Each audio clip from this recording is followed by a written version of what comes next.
ಶುಭಾಶಯಗಳು, ಅಭಿನಂದನೆಗಳು.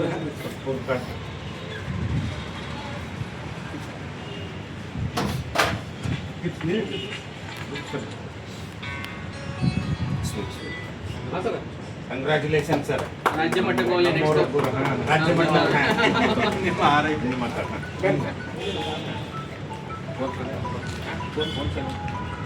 ಫೋನ್ ಇದು ಮಾಡಿ.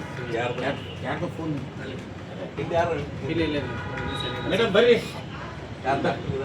ಮೇಡಮ್ ಮೇಡಮ್ ಬರ್ರಿ. ಮೇಡಮ್ ಬರ್ರಿ. ಸಂತೋಷ್ ನೀವು ಹಾಂ. ಎಲ್ಲರಿಗೂ ನಮಸ್ಕಾರ. ಸೇಡಂ ಖಾಸಗಿ ವೈದ್ಯರ ಸಂಘದ ವತಿಯಿಂದ ಒಂದು ವಿಶೇಷ ಸನ್ಮಾನ ಇವತ್ತು ಜರುಗ್ತಾ ಇದೆ. ಈ ವಿಶೇಷ ಸನ್ಮಾನದ ಒಂದು ಏನಪ್ಪ ವಿಶೇಷತೆ ಅಂತಂದರೆ, ಕನ್ನಡ ಸಾಹಿತ್ಯ ಪರಿಷತ್ ಕಲಬುರಗಿ ಜಿಲ್ಲೆಯ 22ನೇ ಕನ್ನಡ ಸಾಹಿತ್ಯ ಪರಿಷತ್ ಸಮ್ಮೇಳನ ಅಧ್ಯಕ್ಷರಾಗಿ ನಮ್ಮ ಸೇಡಂನ ಮುರುಗಿಸೋರವರು ಆಯ್ಕೆಯಾಗಿರ್ತಾರೆ. ಸೇಡಂನ ಇತಿಹಾಸದಲ್ಲೇ ಇದು ಮೊದಲ ಜಿಲ್ಲಾ ಮಟ್ಟದ ಕನ್ನಡ ಸಾಹಿತ್ಯ ಪರಿಷತ್ ಅಧ್ಯಕ್ಷರ ಆಯ್ಕೆಯಾಗಿರ್ತದೆ. ಇದು ನಮ್ಮ ಸೇಡಂಗೆ ಒಂದು ಖುಷಿ ಸಂಗತಿ ಕೂಡ ಆಗಿರ್ತದೆ. ಸೇಡಂ ನಾವೆಲ್ಲರೂ ಗೊತ್ತಿರುವ ಹಾಗೆ ಶರಣರ ನಾಡು. ಸದಾ ಒಂದಿಲ್ಲ ಒಂದು ಚಟುವಟಿಕೆ ನಮ್ಮ ನಾಡಲ್ಲಿ ನಡೀತಾ ಇರ್ತದೆ. ಈ ಸೇಡಂ ನೆಲದಲ್ಲಿ ನಾಳೆ ಕನ್ನಡ ಜಾನಪದ ಪರಿಷತ್ ಕೂಡ ನಡೀತಾ ಇದೆ. ಅದರ ಅಧ್ಯಕ್ಷ ಕೂಡ ಒಬ್ಬ ನಮ್ಮ ಖಾಸಗಿ ವೈದ್ಯರ ಸಂಘದ ವೈದ್ಯರಂತ ಡಾಕ್ಟರ್ ಮುರಳೀಧರ ದೇಶಪಾಂಡೆ ಸರ್ ಅವರು ಅಧ್ಯಕ್ಷರಾಗಿ ಆಯ್ಕೆಯಾಗಿರ್ತಾರೆ.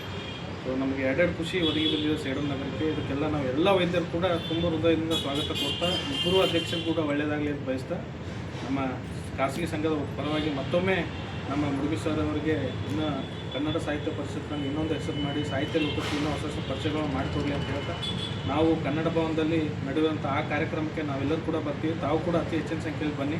ಅದೇ ರೀತಿಯಾಗಿ ನಾಳೆ ಕನ್ನಡ ಜಾನಪದ ಪರಿಷತ್ ನಮ್ಮ ಮುರಳೀಧರ ದೇಶಪಾಂಡೆ ಸರ್ ಅಧ್ಯಕ್ಷರಲ್ಲಿ ನಡೆಯುವಂಥ ಸರ್ಕಾರಿ ನೌಕರ ಭವನದಲ್ಲಿ ಎಲ್ಲ ವೈದ್ಯರು ಕೂಡ ಭಾಗಿಯಾಗಬೇಕಂತ ತಮ್ಮಲ್ಲಿ ವಿನಂತಿ ಮಾಡ್ಕೊಡ್ತೀನಿ. ಇನ್ನೊಮ್ಮೆ ಎಲ್ಲರೂ ಕೂಡ ಒಳ್ಳೆಯದಾಗಿ.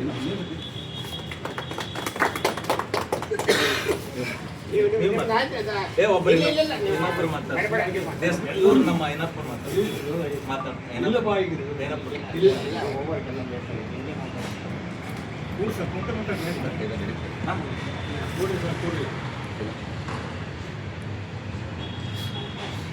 ಇವತ್ತು ರಾಷ್ಟ್ರಕೂಟರ ನಾಡಿನಲ್ಲಿ, ಉಪತುಂಗನ ನಾಡು, ಈ ನಾಡಿನಲ್ಲಿ ನಮ್ಮ ಸಾಹಿತ್ಯ ಸಮ್ಮೇಳನದ ಅವಕಾಶವನ್ನು ಒದಗಿ ಬಂದಿದೆ. ಇವತ್ತು ಸೇಡಂನಲ್ಲಿ ಖಾಸಗಿ ವೈದ್ಯರ ಸಂಘ, ವಿವಿಧ ವೈದ್ಯರ ಸಂಘಟನೆ ನೇತೃತ್ವದಲ್ಲಿ ನಮಗೆ ಇವತ್ತು ಸನ್ಮಾನ ಮಾಡಿದ್ದಾರೆ. ಹಿರಿಯ ವೈದ್ಯರೆಲ್ಲರೂ ಕೂಡಿ ಮತ್ತು ಯುವ ಮಿತ್ರರು, ಯುವ ವೈದ್ಯರು ಇದ್ದಾರೆ. ಭಾಳ ಖುಷಿ ಅನ್ನಿಸ್ತು. ಡಾಕ್ಟರ್ ನಮ್ಮ ಡಾಕ್ಟರ್ ಶ್ರೀನಿವಾಸ್ ಮೊಕದ್ದಮ್ ಅವರು, ಡಾಕ್ಟರ್ ಊದಿ ಸಾಹೇಬರು, ಆಮೇಲೆ ಎನ್ನಾಪುರ್ ಸರ್ ಅವರು, ಮತ್ತು ಉದಯ್ ಶಾ ಅವರು, ಮತ್ತು ರೆಡ್ಡಿ ಸರ್ ಅವರು, ಜಗನ್ನಾಥ್ ಅವರು, ಮತ್ತು ಉಳಿದವರು ಎಲ್ಲರೂ, ನಮ್ಮ ರೆಡ್ಡಿ ಸರ್ ಅವರು, ಡಾಕ್ಟರ್ ಸಾಬಯ್ಯ ಅವರು, ಮತ್ತು ಡಾಕ್ಟರ್ ರೇಖಾ ಮೇಡಮ್ ಅವರು, ದಯವಿಟ್ಟು ಎಲ್ಲರೂ ನೀವೇನು ಇವತ್ತು ಒಗ್ಗಟ್ಟಾಗಿ, ನಾನು ಇವತ್ತೇನೆಂದರೆ ಫೋನ್ ಮಾಡಿದರು ನಮ್ಮ ಸಾಹೇಬರು ಡಾಕ್ಟರ್ ಜಗನ್ನಾಥ್ ಸರ್ ಫೋನ್ ಮಾಡಿದರು. ನಮ್ಮ ಮನೆಗೆ ಬರ್ತಾರೇನಂತ, ಮನೆಯೊಳಗೆ ನಿಮ್ಮನ್ನು ಸ್ವಾಗತ ಮಾಡಬೇಕು ಅಂತ. ನಾನು ಇಲ್ಲಿ ಹೊರಗಡೆ ಹೋದಂಥ ವ್ಯಕ್ತಿಯಲ್ಲಿ ಹಿಂಗೆ ಮನೆಗೆ ಬರ್ಲಾಗತ್ತಾರೆ. ಇವತ್ತು ನಾ ಯಾಕೆ ಒಪ್ಪಿ ನಿಮ್ಮ ಇದಕ್ಕೆ ಬಂದೆ ಅಂದ್ರೆ, ಒಮ್ಮೊಮ್ಮೆ ಏನಾಗ್ತಂದ್ರೆ ನೀವೆಲ್ಲ ಬಿಜಿ ಇರೋಂಥವ್ರು, ನಮ್ಮನ್ನೆಲ್ಲ ಒಂದೊಂದು ಸಲ ದವಾಖಾನೆಗೆ ಬಂದರೂ ಸಹಿತ ಮಾತಾಡೋಷ್ಟು ಪರಿಸ್ಥಿತಿ ಇರೋದಿಲ್ಲ ನಿಮಗೆ. ಇವತ್ತು ನಿಮ್ಮನ್ನು ಕಾಯಕದಿಂದ ಬರುವಾಗ ನಾನು ವೇಟ್ ಮಾಡಿಸಿದ್ದೀನಿ, ಕ್ಷಮೆ ಇರಲಿ. ಯಾಕಂದರೆ ನಾವು ಒಬ್ಬ ಸಾಹಿತಿಯನ್ನು ಗುರುತಿಸಿ, ನಮಗೆ ಅನೇಕ ಸಂದರ್ಭದಲ್ಲಿ ನಮಗೆ ಏನಾದರೂ ಜ್ವರ ಬಂದರೂ ತಾವೇ ಕಾಪಾಡುವಂಥವ್ರು. ನಾವೇನು ಅಖಿಲ ಭಾರತಕ್ಕೆ ಹೋದ್ರೂ ನಾವು ನಮ್ಮ ಆರೋಗ್ಯ ನೀವು ಕಾಪಾಡೋರು, ನೀವು ಆರೋಗ್ಯ ಕಾಪಾಡ್ರಿ ಅಂತೇಳಿ ಸೇಡಂನಲ್ಲಿ ಅನೇಕ ಡಾಕ್ಟರ್ ಸುಂಕಾದ ಹಿಡ್ಕೊಂಡು ಎಲ್ಲರೂ ಇವತ್ತೇನು ನನಗೊಂದು ಆರೋಗ್ಯ ತಪ್ಪಿದಾಗ ತಾವೆಲ್ಲ ನನಗೆ ಟ್ರೀಟ್ಮೆಂಟ್ ಕೊಟ್ಟಿದ್ದೀರಿ. ಹೀಗಾಗಿ ನಿಮ್ಮ ಕರೆಗೆ ಹೋಗೊಟ್ಟು ಬಂದಿದ್ದೀನಿ. ನೀವೆಲ್ಲರೂ ಫೆಬ್ರವರಿ 16, 17ರಂದು ನಡೆಯಲಿರುವಂಥ ನಮ್ಮ ಜಿಲ್ಲಾ ಕನ್ನಡ ಸಾಹಿತ್ಯ ಸಮ್ಮೇಳನ ಕನ್ನಡ ಭವನದಲ್ಲಿ, ಬಾಪುಗೌಡ ದರ್ಶನಾಪುರ ನಮ್ಮ ಒಂದು ರಂಗಮಂದಿರ ಇದೆ, ಕನ್ನಡ ಭವನ, ಸರ್ದಾರ್ ವಲ್ಲಭಭಾಯಿ ಪಟೇಲ್ ವೃತ್ತ, ಆ ವೃತ್ತದಲ್ಲಿರುವಂಥ ಒಂದು ಕನ್ನಡ ಭವನಕ್ಕೆ ತಾವೆಲ್ಲರೂ ಇವತ್ತೇನು ಸನ್ಮಾನ ಮಾಡಿದ್ರಿ, ಇವತ್ತು ಅಲ್ಲಿ ಹೆಚ್ಚಿನ ಸಂಖ್ಯೆಯಲ್ಲಿ ಬಂದರೆ ಇನ್ನಷ್ಟು ನಮ್ಮ ಸೇಡಂದ ಕೀರ್ತಿ ಪತಾಕೆಯನ್ನು ಹಾರಿಸಲಿಕ್ಕೆ ಸಾಧ್ಯ ಇದೆ. ಎಲ್ಲ ಗೋಷ್ಠಿಗಳ ಯಶಸ್ವಿ ಆಗಬೇಕು. ನಿಮ್ಮ ಪರಿಸರದಲ್ಲೇ ಬೆಳೆದಂಥ ವ್ಯಕ್ತಿ, ಕಳೆದ 40 ವರ್ಷಗಳ ಸುದೀರ್ಘವಾದಂಥದ್ದು.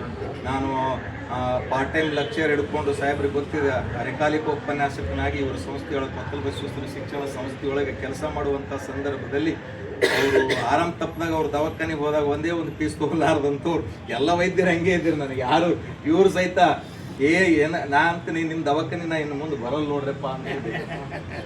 ಒಟ್ಟ ಫೀಸೇ ತೋತಿಲ್ಲ, ಸುಮ್ಕ ಸಾಹೇಬ್ರಾಗಲಿ ಎಲ್ಲರಾಗಲಿ ಅವ್ರು ಒಟ್ಟ ಫೀಸ್ ತೋಲಾರ್ದಂಗೆ ನೀವು ಸಾಹಿತಿಗಳಿದ್ದೀರಿ, ನಿಮ್ಮಲ್ಲಿ ನಾವು ಮತ್ತೆ ಬೇರೆ ಟೈಮ್ ಕೂಡ ಇಟ್ಕೋರಿ ಅಂತೇಳಿ ಅಂತ ಅನ್ನುವಂಥದ್ದು ಎಂಥ ಭಾವನೆ ನಿಮ್ಮಲ್ಲಿ.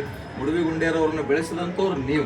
ನಂದೇನು ಇದ್ರೊಳಗೆ ಏನಿಲ್ಲ, ಒಂದಿಷ್ಟು ನೀವೆಲ್ಲ ಸ್ಫೂರ್ತಿದಾಯಕ. ಇವರು ಸಂಸ್ಥೆಯೊಳಗೆ ಇದ್ದಾಗ ಅನೇಕ ಲೇಖನಗಳು, ಪತ್ರಿಕಾ ಪ್ರಕಟಣೆ, ಹೀಗೆ ಒಂಥರದ ನಮ್ಮ ಹವ್ಯಾಸ.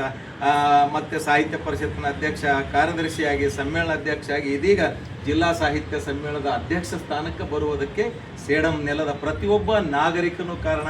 ನಾವು ಒಂದೊಂದು ಸಂದರ್ಭದಲ್ಲಿ ದವಾಖಾನೆ ಒಳಗೆ, ಒಂದೊಂದು ಸಂದರ್ಭದಲ್ಲಿ ಇವರು ವಲಯ ಘಟಕ ಸ್ಥಾಪನೆ ಮಾಡುವಾಗ ನನಗೆ ಪರಿಷತ್ ಅಧ್ಯಕ್ಷ ಇದ್ದಾಗ ವಾಸೋದತ್ತ ಕಾಲಿಡಕ್ಕೆ ಜಾಗ ಇದ್ದಿಲ್ಲ ನಮಗೆ ಕಂಪನಿದವರು. ಅಲ್ಲಿ ಕಲಿಕಾ ಕೇಂದ್ರ ಮಾಡಿದೆವು, ಗೋಯಂಕ ಅನ್ನುವಂಥವ್ರಿಗೆ ಕನ್ನಡ ಕಲಿಸಿದೆವು ನಾವು. ಇವೆಲ್ಲ ಪ್ರತಿಫಲ ಅದ ಅಂತೀವಿ. ಒಂದೇ ಸಾಮಾನ್ಯವಾಗಿ ಒಂದು ದಿಢೀರನೇ ಸಾಹಿತಿಯಾಗಿ ದಿಢೀರ್ನ ಸಮ್ಮೇಳನಾಧ್ಯಕ್ಷ ಆಗೋದಿಲ್ಲ. ಇದಕ್ಕೊಂದು ತಪಸ್ಸದ. ಡಾಕ್ಟರ್ ರಮೇಶ್ ಐನಪ್ಪರು ಪ್ರತಿ ಕಾರ್ಯಕ್ರಮಕ್ಕೂ ಸಾಕ್ಷಿ ಅದಾರ. ನೀವು ಸಮಯ ಮೇಂಟೈನ್ ಮಾಡ್ರಿ ಅಂತ ಅನ್ನುವಂಥದ್ದು. ಆ ರೀತಿ ಬೆಳೆಸಿದಂಥವ್ರು ಡಾಕ್ಟರ್ ರಮೇಶ್ ಐನಾಪುರ್ ಅವರು ಇದ್ದಾರೆ ನಮ್ಮ ಮಧ್ಯದಲ್ಲಿ. ಅಜೀವ ಸದಸ್ಯರು, ಎಲ್ಲರೂ ಅಜೀವ ಸದಸ್ಯರಿದ್ದೀರಿ. ನಾವು ಒಂದೊಂದು ಸಂದರ್ಭದಲ್ಲಿ ಹೆಂಗದ ಅಂತಂದ್ರೆ, ನಾವು ನೀವೆಲ್ಲ ಕರ್ತವ್ಯದಲ್ಲಿದ್ದೀರಿ. ನಾವು ಕರ್ತವ್ಯದ ಜೊತೆಗೆ ನಿಮ್ಮ ಚಟುವಟಿಕೆಗಳನ್ನು ನಾನು ಸಮೀಪದಿಂದ ನೋಡೀನಿ. ಒಂದೊಂದು ಉಚಿತ ಆರೋಗ್ಯ ಶಿಬಿರಗಳನ್ನು ತಾವೆಲ್ಲ ಮಾಡಿದಿರಿ. ಹಾಗೆ ನಮ್ಮದೊಂದು ಪರೋಪಕಾರದ ಕೆಲಸ, ಸಾಹಿತ್ಯ, ಬರವಣಿಗೆ, 23 ಪುಸ್ತಕ, ಸೇಡಂ ತಾಲೂಕಿನ ಸ್ಮಾರಕಗಳು, ಹೀಗೆ ಸೇಡಿಂಬ ದುರ್ಗದ ಶಾಸನಗಳು, ಕಲಬುರಗಿ ಜಿಲ್ಲೆಯ ಸ್ಮಾರಕಗಳು, ಹೀಗೆ ಇನ್ನಿತರ ಎಲ್ಲ ಪುಸ್ತಕಗಳನ್ನು ಬರೆಯುವುದು ನನಗೆ ಸೇಡಂ ನೆಲ, ಕವಿರಾಜ ಮಾರ್ಗದ ನೆಲ ನನಗೆ ಪ್ರೇರಣೆ ಕೊಟ್ಟದ. ನೀವೆಲ್ಲರೂ ನನಗೆ ಸಾಥ್ ಕೊಟ್ಟಿದ್ದೀರಿ. ಸಮ್ಮೇಳನ ಯಶಸ್ವಿ ಆಗುವ ನಿಟ್ಟಿನಲ್ಲಿ ತಾವೆಲ್ಲರೂ ಸಹಿತ ಸಹಕಾರ ಕೊಡಬೇಕು. ಅವತ್ತಿನ ದಿವಸ 2 ದಿವಸ ನಿಮ್ಮ ಕಾಯಕ ನೋಡಿ, ನನಗಂತೂ ಗೊತ್ತಿಲ್ಲ ನಿಮ್ಮ ಪೇಷಂಟ್ ಎಷ್ಟು ಮಂದಿ ಕಾಯ್ತಿರ್ತಾರೋ ಆ 2 ದಿವಸದಾಗ. ಅವರಿಗೆ ಅವರು ಶಾಪ್ ಕೊಡಬಾರ್ದು, ಆ ಪೇಷಂಟ್ ಅಂದರೆ ರೋಗಿಗಳು. ಆದ್ರೆ ಅದಕ್ಕೆ ಬಿಡುವು ಮಾಡಿಕೊಂಡು ಸಮ್ಮೇಳನಕ್ಕೆ ಬಂದರೆ ಇವತ್ತು ಡಾಕ್ಟರ್ ಶ್ರೀನಿವಾಸ್ ಮೊಕದ್ದಮ್ ಅವರ, ಡಾಕ್ಟರ್ ರೇಖಾ ಮೊಕದ್ದಮ್ ಅವರ ಮನೆಯಲ್ಲಿ ತಾವೆಲ್ಲ ಖಾಸಗಿ ವೈದ್ಯರು ಸೇರಿ ನನಗೇನು ಸನ್ಮಾನ ಮಾಡಿದಿರಿ. ಇದು ಇನ್ನೆಷ್ಟು ಅರ್ಥಪೂರ್ಣ ಆಗಬೇಕಾದ್ರೆ ತಾವು ದಯವಿಟ್ಟು ಎಲ್ಲ ಕಾರ್ಯಕ್ರಮದಲ್ಲಿ ಭಾಗವಹಿಸಬೇಕಂತ ಅನ್ನುವಂಥ ವಿನಂತಿ. ಹೀಗೆ ನನ್ನ ಮೇಲಿದ್ದಂಥ ಏನು ಕಾಳಜಿ ತೋರಿಸಿರಿ. 40 ವರ್ಷಗಳ ಕಾಲ ಇವರು ನಮ್ಮ ಶಾಲೆಗೆ ಬಂದಿರು 3.5 ಕೋಟಿ. ನನ್ನ ಕಾಯಕದಲ್ಲಿ ನಾನು ಸುಮ್ಬಿಡಲ್ರಿ. ನಿಮ್ಮಲ್ಲಿ ನೌಕರಿ ಆಗಲಿಲ್ಲ, ಹೊರಗೆ ಹೋದ್ರೂ ಬಿಡೋದಿಲ್ಲ. ನಮ್ಮ ಚಟುವಟಿಕೆನೇ ಹಾಗೆ. ಅಲ್ಲಿ ಹೋಗಿ 3.5 ಕೋಟಿ ಬಿಲ್ಡಿಂಗನ್ನು ನಾವು ತಯಾರು ಮಾಡಿದ್ದೇವೆ. ಸಾಹೇಬರು ನೋಡ್ಯಾರ, NSS ಕ್ಯಾಂಪ್ ಹಾಕ್ತೀನಿ ಅಂತ ತಂದರು. ಈಗ ಒಂದು ಥರದ ನಮ್ಮದು ಲೋಕ ಸರ್. ಡಾಕ್ಟರ್ ಶ್ರೀನಿವಾಸ್ ಮೊಕದ್ದಮ, ಡಾಕ್ಟರ್ ಬೂದಿ, ನಮ್ಮ ಸಾಬಯ್ಯ ಅವರು, ನಮ್ಮ ರುದ್ರವಾರ್ ಅವರು, ಎಲ್ಲರೂ ನೀವೆಲ್ಲ ಜಗನ್ನಾಥ್ ಅವರಿದ್ದೀರಿ, ಉದಯ ಶಾ ಇದ್ದೀರಿ, ಎಲ್ಲ ನೀವೆಲ್ಲ ರೆಡ್ಡಿ ಸರ್.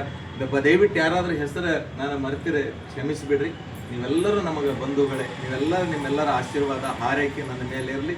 ನಿಮ್ಮ ಕ್ಷೇತ್ರದಲ್ಲಿ ನೀವು ಸಾಧನೆ ಮಾಡೋದಕ್ಕೆ ನಮ್ಮ ಸಂಪೂರ್ಣ ಬೆಂಬಲ. ಯಾರ್ಯಾರು ಯುವ ವೈದ್ಯರಿದ್ದಿರ್ತಾರೆ, ಸಂತೋಷ್ ಚೌಹಾಣ್, ಶಶಿ ಅಗ್ನೂರು, ಡಾಕ್ಟರ್ ಪ್ರಮೋದ್, ಲಕ್ಷೆಟ್ಟಿ ಸರ್ ಅವರು ಮೊದಲನೇದು ಪರಿಚಯ. ಸೊ ಇವತ್ತೇನು ನೀವು ಸನ್ಮಾನ ಮಾಡಿದಾರಲ್ಲ ಡಾಕ್ಟರ್ ಸಾಬ್ರೆ, ನನಗೆ ಇಲ್ಲಿಗೆ ಮುಗಿಸ್ಬೇಡ, ಒಂದಿಷ್ಟು ದಬ್ಬಿಸ್ತೀನಿ. ಸೇಡಂ ಜನನೇ ನನಗೆ ಹಿಂಗೆ ಮುಂದಕ್ಕೆ ದಬ್ಬಿಸಿ ಆಶೀರ್ವಾದ ಮಾಡಿದಕ್ಕಾಗಿ ನಾ ಎತ್ತರಕ್ಕೆ ಬೆಳೆದೀನಿ. ಧನ್ಯವಾದ.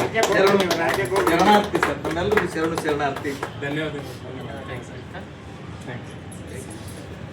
ಹೇಳಬೇಕಾಗಿತ್ತು